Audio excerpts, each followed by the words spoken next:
We got to own shit so we can make the rules. We'll never, ever make the rules if we don't own nothing.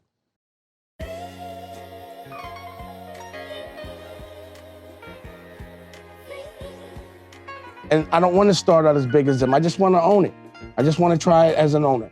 I want to see it. But everybody makes things look so hard when they never try it. I got to try it. Okay. You want to own. I got to own. I don't know. I can't speak in any other language. All right, Dim Dash, we get it. Sure, how much homeownership is important, but obviously it's not as easy for everybody else.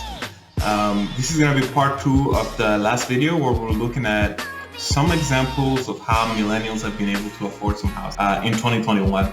The first example is somebody that took advantage of a VA loan, Veterans Assistance loan. Obviously, it won't be applicable for everybody, but it's a good example for anybody out there that's a veteran that doesn't isn't aware of all of their options. I'm sure they're all very aware of their options, but this is interesting. Somebody was able to buy a house in Virginia with no down payment thanks to this Veteran Assistance Loans program, which is awesome to have something like that. And since they're a disabled veteran, according to the story as they're saying it, they also get lower property taxes. So, all of that together is kind of making, property ownership a little more affordable. So, again, really happy that, injured veteran, had those benefits, available. And, if anybody out there is in a similar situation or, knows of anybody that's in a situation where, they can take advantage of this program, of this loan program, that's definitely a good option too. Next one is somebody that made a pretty good deal with their parents. Apparently in 2010, their parents won some sort of settlement and didn't want to invest in the stock market, so ended up buying this property for their kid, and they gave him a rent price at below market value in exchange for him doing some work on the house over time. So they, the parents were able to get some return on their investment while also helping out their kids. So I think this is awesome. And in the end, I think he was able to buy the house from their parents at market value, minus the repairs that he did. So still, keeping the money in the family, still getting some of that growth. So not only he was able to save and eventually buy the house from his parents, but at the same time, it was a good investment for his parents. So it's a win-win there.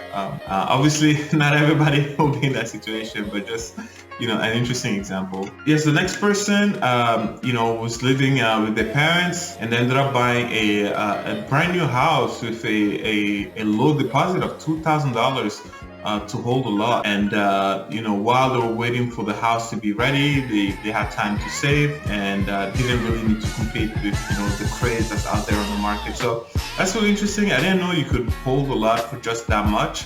It would be interesting to hear more about the details. If for this example to be useful to other people, it would be good to kind of know more about how they went about doing that. But still, a very interesting example.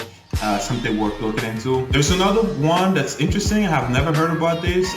It's somebody that it's a couple that took advantage of a program called the NACA, Neighborhood Assistance Corporation of America.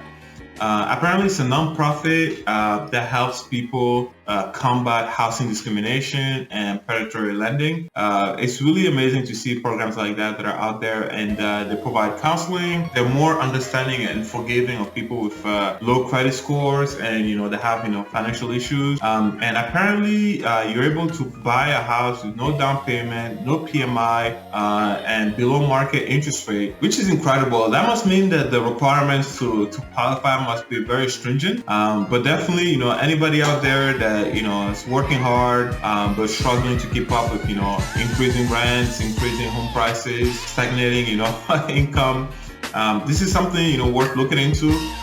Maybe in one of my videos I will do a video specific about this program. I would love to learn more and share more of that information.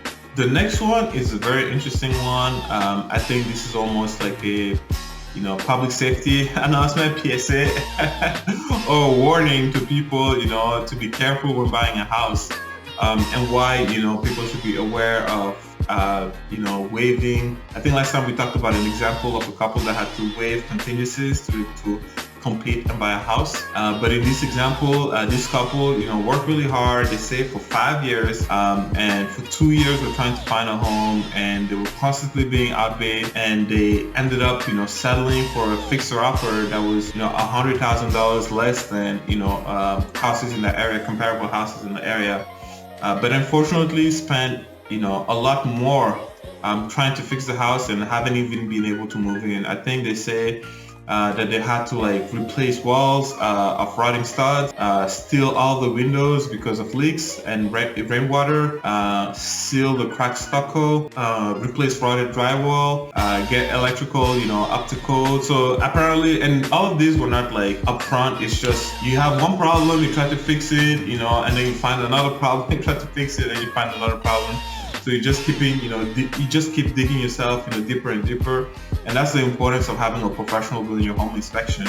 And that's why you want to have all that information before you make an offer on a house or before you accept, buying a house. But, really unfortunate for this couple, wishing them the best of luck, and a warning for, anybody else out there, be aware of lemons. Even if you're good at making lemonade, still be aware of lemons. This one is an interesting example. I don't know how applicable it is to everybody else, but a couple that was able to get their down payment together by investing in crypto. Apparently they had invested in crypto back in 2017. I wonder if back then it was already popular. That was before it started picking up. I'm not super aware, as you can probably tell by my lack of knowledge here on the topic. But essentially, thanks to that investment that they had made over time, they were able to get their down payment together and get a house. So pretty original, pretty interesting example. Obviously, I don't know how applicable it is to everybody else, but it is an example. If somebody else out there wants to attempt getting into crypto, this is definitely one positive outcome. Another couple ended up building their own house. So obviously, a lot of the saving that would have gone, into paying somebody else, they, saved that money by building it themselves. Apparently, the husband of this couple is a contractor, so I guess, probably has all the tools, has all the experience and knowledge, and they had a lot of help from family, from parents that live, in the area. They were able to put it together. Impressive if you have that kind of knowledge, tool, dedication, patience, and everything. I'm sure living in that house probably feels even better than if somebody else built it, right? Because of all the sweat that they put in, they can appreciate every corner, every little tile or anything that's in the house. That's one of the perks of being a contractor, right? If you want to own your house eventually. But another one, also pretty unique, but that's pretty good. Apparently they have loan programs to teachers. I wasn't even aware of that, but this person was able to buy a house with a 0 down payment and cover closing costs thanks to a program that helps teachers buy a home. And one, that's awesome to see that teachers have access to this kind of support and help. And two, I wonder if most people know about this, most teachers know about this, or anybody that's thinking about becoming a teacher. Definitely something to look into and take advantage of, because that down payment I feel is the biggest barrier to entry. One thing that would be interesting, just as the the other NACA program that I saw, if they waive the PMI fee as well, that would be incredible. that would be amazing. If that was possible, then anybody that qualifies should take advantage of that. This person did it the hard way, and unfortunately, that's almost the only way most people will be able to afford it in the future. Unless something budgets and probably not the home prices going down, but the income going up. But this person really bought this house thanks to making sacrifices, for almost a whole decade. They said that they ended up buying a really small fixer-upper house when they were 21 and put everything on hold. One, they had to live with their parents up until then to save enough money to even be able to afford this house. And then after that, it's been, working full-time, overtime, looking for any, opportunity for overtime on the weekends or anytime like that. Not spending any money, not going out, no concert, no bars, no shopping, no takeout, no trips. you know, staying with the same car, old car or whatever, not upgrading and like having the payments or whatever. No pets, no kids even, they say. Which, you know, I'm hoping they didn't put on hold just because of the house, but if they did, you know, wow, you know, a lot of sacrifice. But apparently now that they're in their 30s, they've been able to, you know, sell and buy a few times where now they're, you know, comfortable with like a pretty decent house. And they're very happy with their choices and their like financial situation, and now they feel like, you know, they can start enjoying a little more.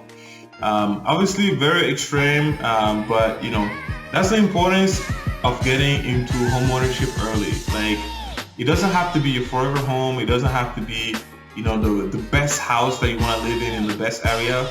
Just starting somewhere and building some equity and some value is what's going to help you buying, you know, the next 2-3 houses, and eventually you buy your forever house. So, you know, you just got to find like an entry point, and it's so hard nowadays because everything is so expensive.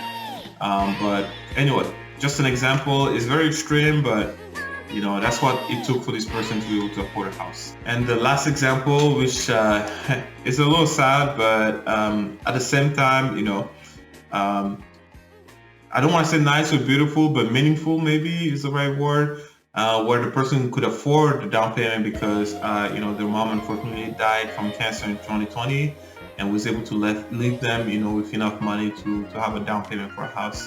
Obviously very sad. The only way, you know, the only reason I say meaningful is, you know, I'm sure the mom that passed away would be happy to know that, you know, she was able to help their, you know, son or daughter, I don't know exactly who, you know, buy a house, you know, that they were able to have that impact on their kids.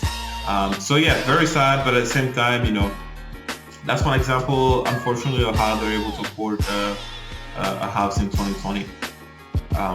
So there you have it. This is a list, another list of 10 examples of how millennials were able to afford a house in 2020 and 2021. You know, comment below if you had any example that you feel is applicable to you. If there's any example that you would like to expand on and learn more about, you know, give me some comments below. I want to see some activity here. And there you have it. I think there's just 9 more. That's going to be a separate video. And then we'll move on to a different topic. But thank you for tuning in and have an amazing day. Bye. Everybody makes things look so hard when they never try it. I gotta try it. Okay. You want to own. I gotta own it.